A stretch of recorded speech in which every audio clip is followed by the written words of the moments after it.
आखिर है क्या?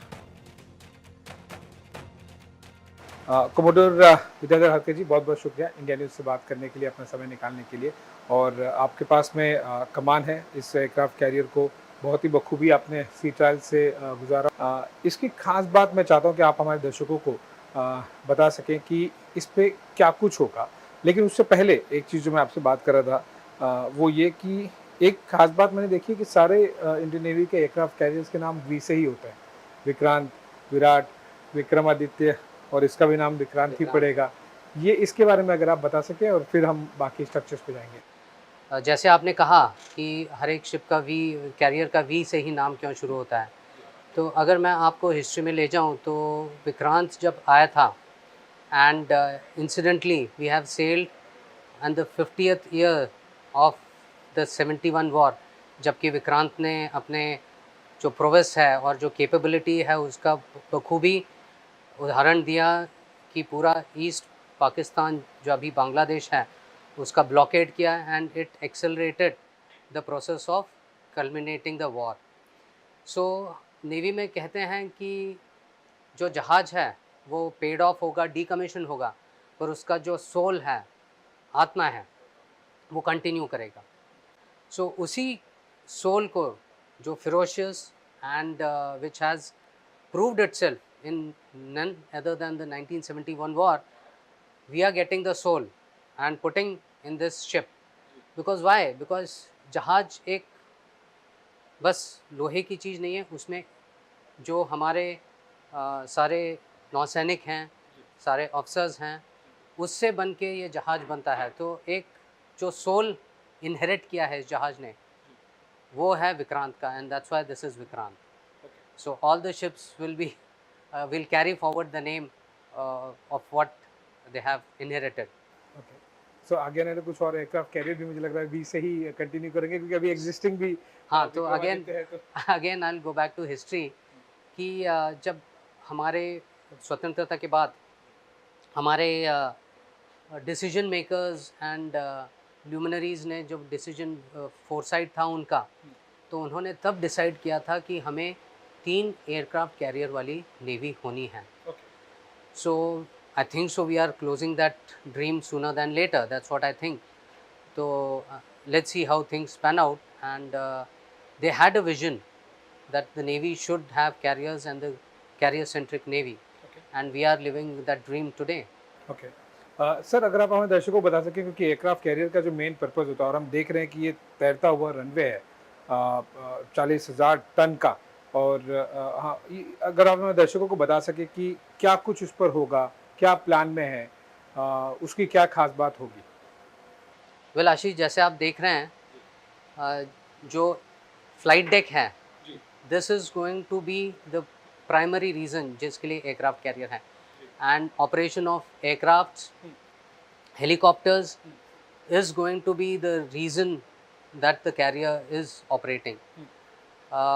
जैसे धीरे धीरे इस बार आपने देखा होगा फुटेज में भी कि हमने सारे जो हेलीकॉप्टर्स हैं इंडियन नेवी की इन्वेंट्री में उनको ऑपरेट किया। जैसे आपने देखा होगा ये स्पॉट 3 एंड स्पॉट 6 पे हमने सक्सेसफुली ऑपरेशंस किए हैं। सो ये एयरक्राफ्ट कैरियर पे हम सारे तरीके के सारे विभिन्न प्रकार के जो हेलीकॉप्टर्स होंगे हमारे नेवी में हम ऑपरेट कर पाएंगे। इसी तरीके से हम अपने जो एयरक्राफ्ट्स हैं वो भी ऑपरेट करेंगे। So what is so special is कि आप कहीं पे भी 3000 मील जाके भी अपना ऑपरेशंस कर सकते हैं। You are able to project power at will and at distant location. Why? Because this carrier along with the battle group can travel good about 500 kilometers in day and इतनी तेज़ी से फ्लेक्सिबिलिटी देता है deployment की कि आप पूरा complexion of warfare change कर सकते हैं और आपका जो कॉन्सेप्ट है वो शेप कर सकते हैं, जो हम कहते हैं शेपिंग द बैटल फील्ड। सो ये खास बात होती है एयरक्राफ्ट कैरियर की, that it's a potential of undertaking various operations in various situations also. So that's what is the combat potential of an aircraft carrier. So जैसे आप देख रहे हैं यहाँ पे हम फ्लाइको में हैं, यहाँ से हम सारे एयरक्राफ्ट हेलीकॉप्टर्स कंट्रोल करते हैं, इसीलिए आप देख सकते हैं कि पूरे the runway can be seen as for a layman term it is called runway, flight deck जैसे हम नेवी में कहेंगे. So flight deck can be seen completely from here for controlling the aircraft. Sir यहाँ पर क्योंकि runway अब हम दर्शकों को दिखा रहे हैं और बहुत ही सिलेक्ट क्लब ऑफ कंट्रीज ही हैं पूरे विश्व में जो कि इस तरह के एयरक्राफ्ट कैरियर बना पाते हैं. हमारे पास ऑपरेशन करने के एक्सपीरियंस हैं, लेकिन यहाँ पर हम कौन कौन से एयरक्राफ्ट कुछ से साल 1.5 साल में हम उड़ते हुए देख पाएंगे? क्या वो अभी वाले जो इन्वेंट्री हैं वो होंगी या फिर हम कुछ और प्रोजेक्ट पे काम कर रहे हैं, जैसे कि एलसीए का टेडबीएफ भी हम एडीए वर्क कर रहा है, तो क्या प्लान में क्या है जो जो इस रनवे पर उड़ते हुए दिखाई देगा? द खास बात इस जहाज की यही होगी that flexibility of inventory of aircraft will also be there. That means we can adapt to new kind of aircrafts also as and when they are inducted. So that kind of flexibility is there in the design कि हम विभिन्न प्रकार के हवाई जहाज़ flight deck से operate कर पाएंगे.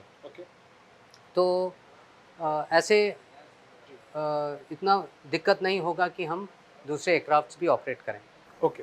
अभी लगभग कितने नंबर्स अगर आप हमारे दर्शकों को बता सके कि कहाँ पर एयरक्राफ्ट होंगे और कितने नंबर से, एक रफ नंबर हम एम कर रहे हैं? आशीष, ऐसा है कि डिपेंडिंग ऑन द मिशन, अगर हम purely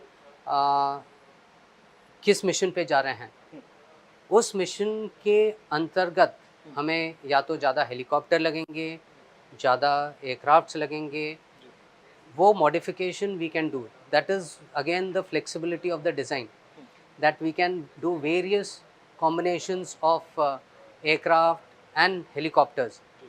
So and we can operate them as the mission requires.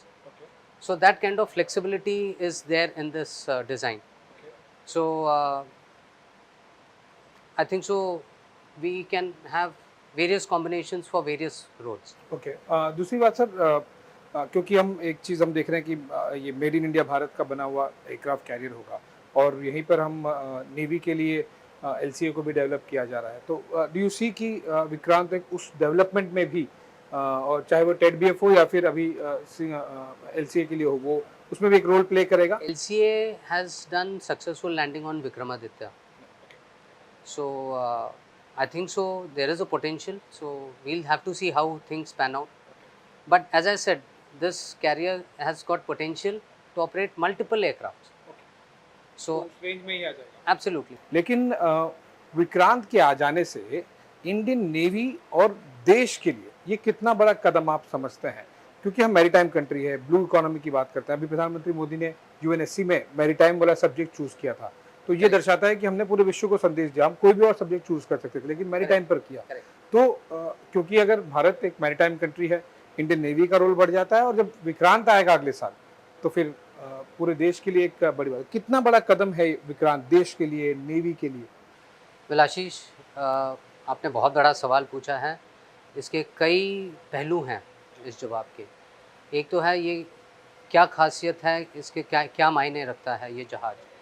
सो आपको पता ही होगा ये इंडिजिनियस है. So majority of the equipment, majority of the parts of in this ship are indigenous. So जो philosophy होगी इसकी ऑपरेशन, इसकी मेंटेनेंस के जो होगा वो हम खुद करेंगे, which is something very good and unique. अगर आप देखें पिछले जो 3 एयरक्राफ्ट कैरियर थे, या तो हमने ख़रीदे थे या तो हमारे इनपुट्स लिए गए थे बनाने के लिए, जैसे विक्रमादित्य के लिए. बट ये कील अप से हमारा डिज़ाइन है. सो एक तो ये पहलू है विच सेट्स इट अपार्ट. उसके अलावा इस जहाज़ में कई टेक्नोलॉजीज़ यूज़ की हैं जो पहली बार ऐसे टेक्नोलॉजीज़ हम जहाज़ों में इस्तेमाल कर रहे हैं, जिसका integration, automation is a step leap forward in technology. So that is also very unique about this ship, which we have embraced new technology. So that is again an important thing. Now coming to the thought of the blue economy and other things, yes, it if you say हमारा 90% in volume and about 70% in value of our trade is dependent on sea. Now अगर हम ये कहें कि हमारा 90% trade अगर सी से आता है तो आप समझ ही सकते हैं कि sea lanes of communication, keeping our sea lanes of communication open is such a important and essential thing for us. And this ship, जैसे मैंने पहले भी कहा, is capable of having sea control. हम एरिया को कंट्रोल कर सकते हैं and we can extend our reach in maritime part also. अगर आप देखें जैसे सागर हमारा इनिशिएटिव है, safety and growth for all nations in the Indian Ocean region, इसके अंतर्गत भी ये कैरियर एक संदेश देगा कि हम अपना जो लाइक माइंडेड नेशन हैं उनके लिए we are there for them to extend assistance, humanitarian assistance या हो गया या कुछ. So particular this vessel may not go for that, but the vessel which I commanded previously can do that. एक अंतिम प्रश्न सीओ जी की, जिस तरह से हमने देखा है कि एक एयरक्राफ्ट एक अकेले नहीं चलता, वो अपने साथ में पूरा लाव लश्कर लेके चलता है. तो वो उसके बारे में अगर आप हमारे दर्शकों को बता सकें कि उस ग्रुप को क्या कहा जाता है, उसमें क्या क्या होता है, क्यों होता है. या Ashish, that's a very important question. क्यों? क्योंकि एक CBG जो कैरियर बैटल ग्रुप हम कहते हैं, उसका जो सेंटर पीस होता है वो कैरियर होता है. उसके अराउंड कुछ चंद फ्रिगेट्स एंड डिस्ट्रॉयर होंगे और एक टैंकर होगा, एज अ जनरल कॉन्सेप्ट. सो एक जो कैरियर बैटल ग्रुप होता है उसका ये अहमियत होता है कि it can extend it's reach and can affect operations at place and time of choosing of us. So that is what is important, and the aircraft carrier is able to provide continuous AD, air defense. Also जो हमारे हवाई जहाज हैं वो दुश्मन के जहाज़ों को अटैक कर सकते हैं. हेलीकॉप्टर्स एंटी सबमरीन रोल में इस्तेमाल किए जा सकते हैं. सो जो कंपोजिट ग्रुप जाता है ऐसा, तो वो कोई भी